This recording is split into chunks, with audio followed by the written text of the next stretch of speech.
What's up, YouTube? Dragon Ball episode. Well, I'm not talking about a Dragon Ball episode like a review. Saying that out loud, Dragon Ball episode, it's kind of sound like I'm saying review. But I mean, like, this is a YouTube video about Dragon Ball. Well, it is about a episode, but a particular part of a episode. And the reason why I'm doing this video is because a lot of people know I am a huge follower of a lot of different YouTubes about a lot of different things. I like a lot of Dragon Ball YouTubers, anime YouTubers in general, greaser YouTubers. I like a lot of YouTubers that like to build swords and blades, blacksmithing pretty much, because that's also one of my hobbies. I want to try to get into that. Anyways, throughout Facebook, YouTube, everybody's talking about the wish that Android 17 has made. They're saying they don't get the wish. Why was that wish made? He should wish for something different. Why was all of the universes revived? All of the comments so far, I have not seen a single good comment so far.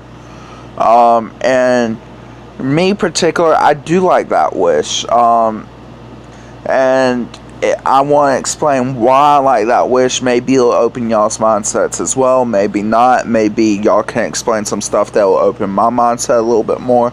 Because like I always say, I have an open mind. I like to evolve opinions. Put opinions together, evolve them. I'm just that type of person. I like arguing, not in the sense of a bad way, but arguing in the sense of a good way, in a positive way. Putting our opinions together, seeing if we can draw more people towards our opinions, seeing if we can draw ourselves towards other opinions, or seeing if those opinions collide and make a whole new opinion. That's the type of person I am. Arguing can be a good thing if you allow it to be.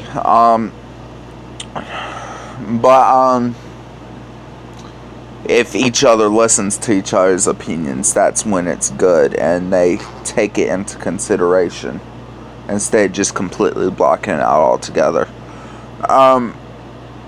But anyways, I just wanted to say my opinion on why I do like that wish.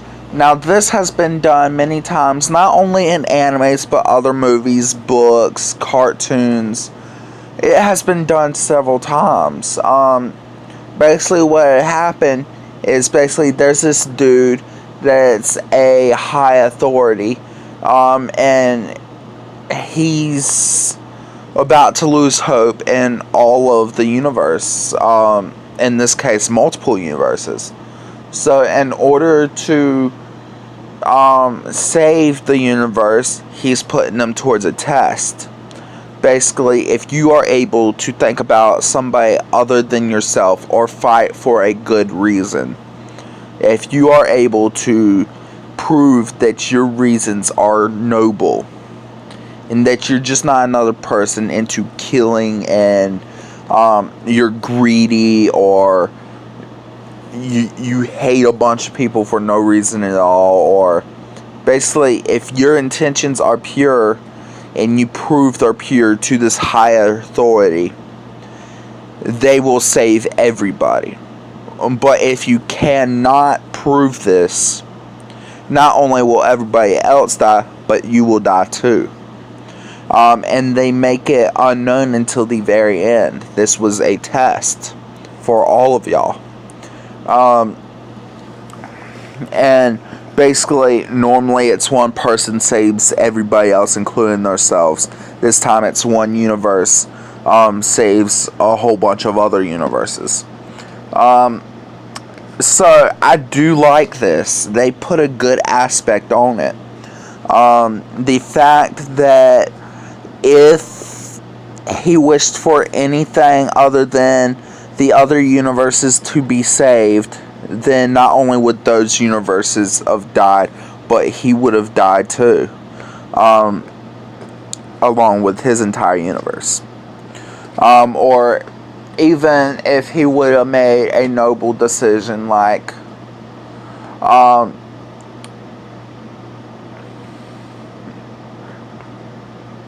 honestly, that's the most noble thing he could have done, but I do believe he could have brought back one single universe, like the promise Vegeta is kept to universe 7, and they would have been okay too. But that was even better. That definitely proved their worth.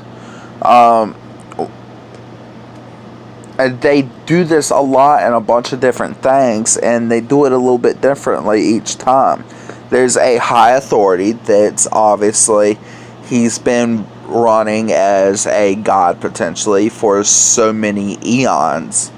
And he has to fix humanity over and over and over again. Eventually, he gets tired of having to fix them. So he considers killing them all off at once, but instead he gives them one last chance and say, prove your worth. Prove that you as a universe is evolving. You're not like what you used to be. You're not all about war and hatred and violence and death and greed and suffering. Prove that you are a noble universe, and I will save you in the process. So in the process, he ends up bringing back all the other universes, even though some of them did potentially blame Universe 6, and was just like, it's your fault. Goku, you are the root of all evil, you caused this, and they hated them, and they could essentially became enemies because of that. Even though that happened, he was able to make the decision to bring them all back, and I do like that aspect. I do believe it's even in real life. Us as humanity, we are fallen. We make so many mess ups, and sometimes we mess up so much that there's somebody who can no longer trust us. Not essentially God, which in a religious way, God can be a reason. But it's not just with God, it's with other people as well. They're like, you have done so much wrong. You and your family have done so much wrong. You're going to have to prove yourself. I cannot trust you until you prove yourself. And then they prove themselves, and then the trust is back. It's just really a great aspect. You have to prove your worth. I really do. That is why I love that wish. When I seen that wish be made, I was like, and then I was excited that all the universes were being bragged, and we had possibilities to see more Saiyans. Like, literally, I mean, it would have been great because, I mean, they have brought back so many people so many times. People will argue that there's a time limit. But really,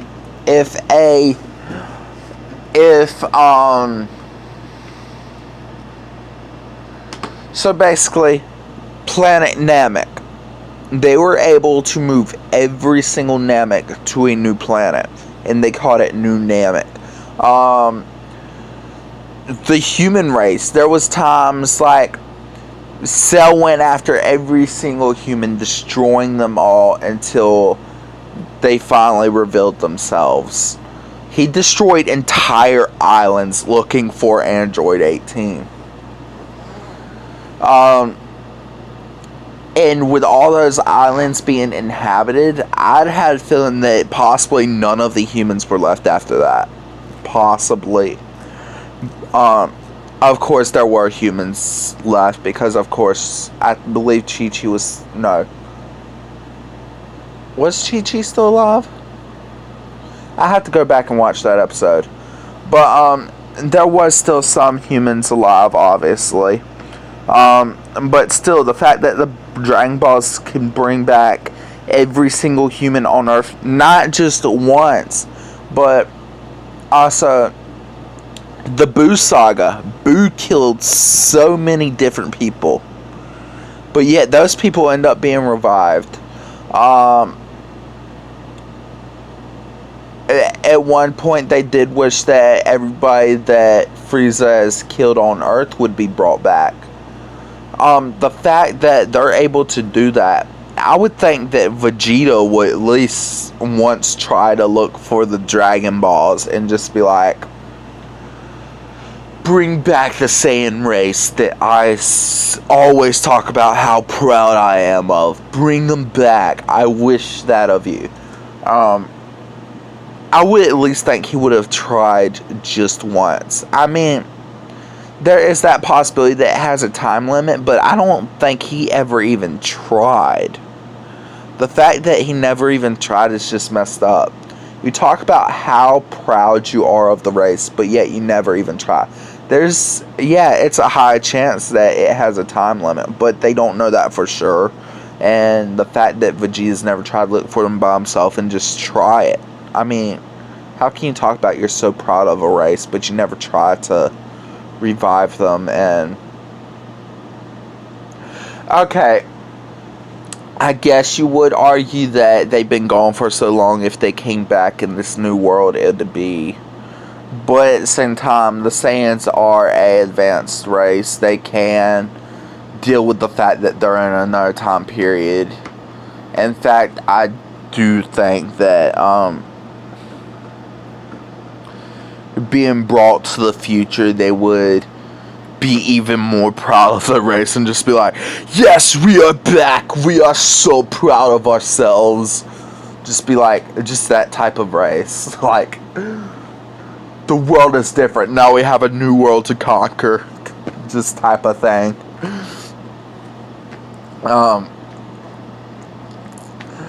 But I mean, if he would at least try once, I could understand it. Because I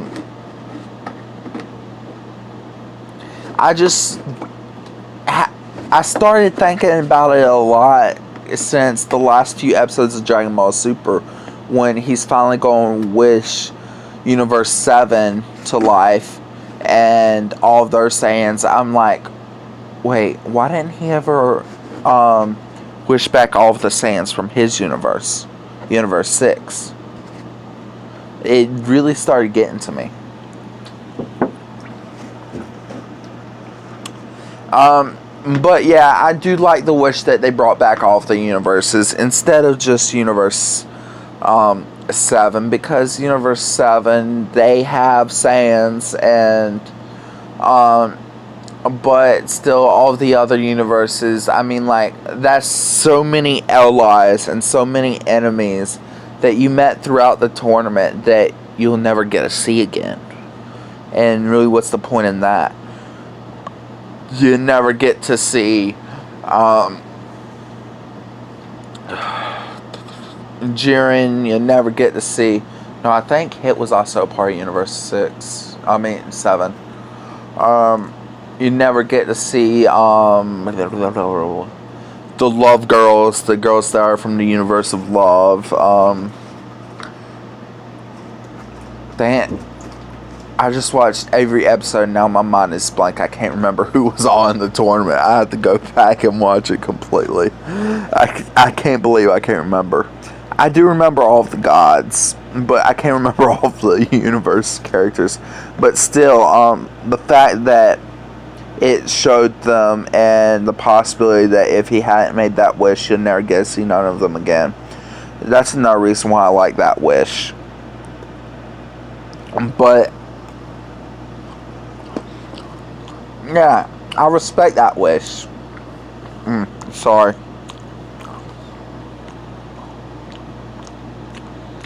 I respect the reason why what's his name? Oh, Why is my mind coming to a blank all of a sudden? Zeno, the Omni King. I respect the reason why he made the tournament like that, where if you didn't prove yourself, then we would have destroyed you too. I really respect that.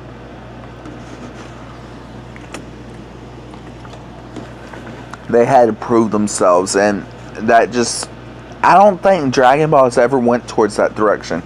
There's been a lot of shows and a lot of movies and a lot of books that went towards that direction, but I don't think Dragon Ball has ever went towards that direction. Prove yourself, and then not only will you be saved, but all of them will be saved too. But if you don't prove yourself, not only will they be destroyed, but you'll be destroyed too. I don't think Dragon Ball's ever did that.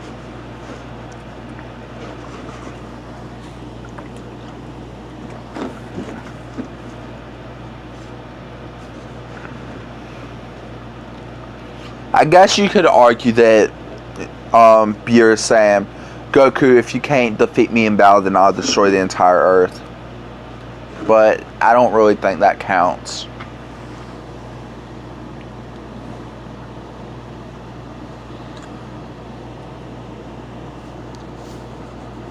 But yeah, that's my reasons to liking that wish. So let me know what y'all think.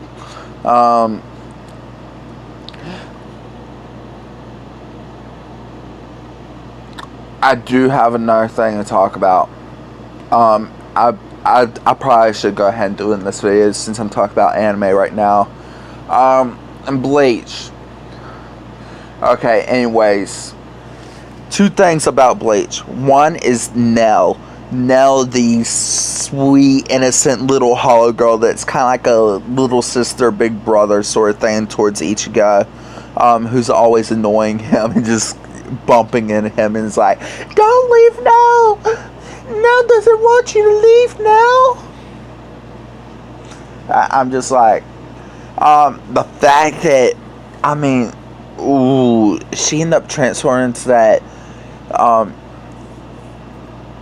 honestly gorgeous woman. From a little kid to a gorgeous woman. Less annoying, and just be like, badass fighting against the other Hollow, and just, I mean, yeah, she did transform back into a kid. She couldn't keep the state for long, but that her original form, that was, I mean, a while into the series, into episode, I mean season 11, I kind of got the idea that that was eventually going to happen.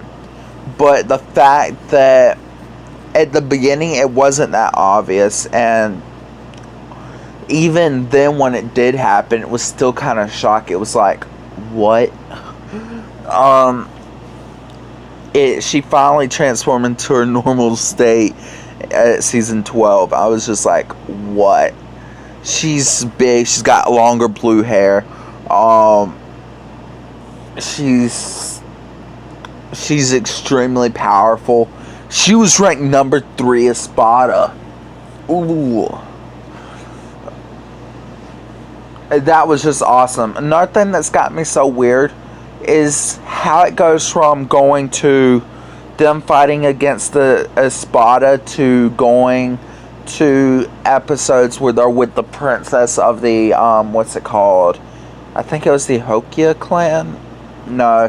The little blonde head girl. How it keeps on switching back and forth between those. It's kind of got me confused. They do a few episodes of them fighting the Espada, and they do a few more episodes of them with that little blonde head girl. I'm like, what? They're on Earth. They're in the Soul Society. Then they're in I forgot the name of that place where all the Hollows live. I mean, it's kind of getting me confused. I'm like, what's going on? For a while, when it first showed them with that little blonde girl, the princess, I thought that they were done fighting the Espada and they already went home. But then after a while, I'm just like, wait, didn't I already watch this episode? But then it just leaves off where it left off on them fighting the Espada. and then continues to fight more Espada, and then Nell growing up. And it goes from that back to them on Earth. They're no longer in the Soul Society, but the little blonde head girl comes back, and she's playing soccer with them. And it goes back to them after a few episodes that they're back in fighting the Hollows and the Espada. I'm like, what? What is going on? It's got me confused, and I still love the show, but I'm like, what is happening? But anyways, that's all. Oh no, there is another thing. If y'all notice, anime rarely puts other languages. I mean, you could. There is one other anime that I know of that does other language, Egyptian, which is JoJo's Bizarre Adventures. And that does Egyptian. But I like the way how in the Soul Society it's like English and Japanese sort of thing. But then you go into the what's it called? I can't remember the name of that land where all the hollows are. It's like somehow they speak Spanish. Everybody speaks Spanish there. I like how they did that. It's kind of cool. But yeah, that's pretty much all I gotta say on this subject. Let me know what y'all think about my Dragon Ball stuff, and what y'all think about the Wish and stuff like that. I just want to let y'all know about that Bleach thing, because I just want to let y'all know how weird I thought it was. No particular reason. But thank you for watching. Like, comment, share.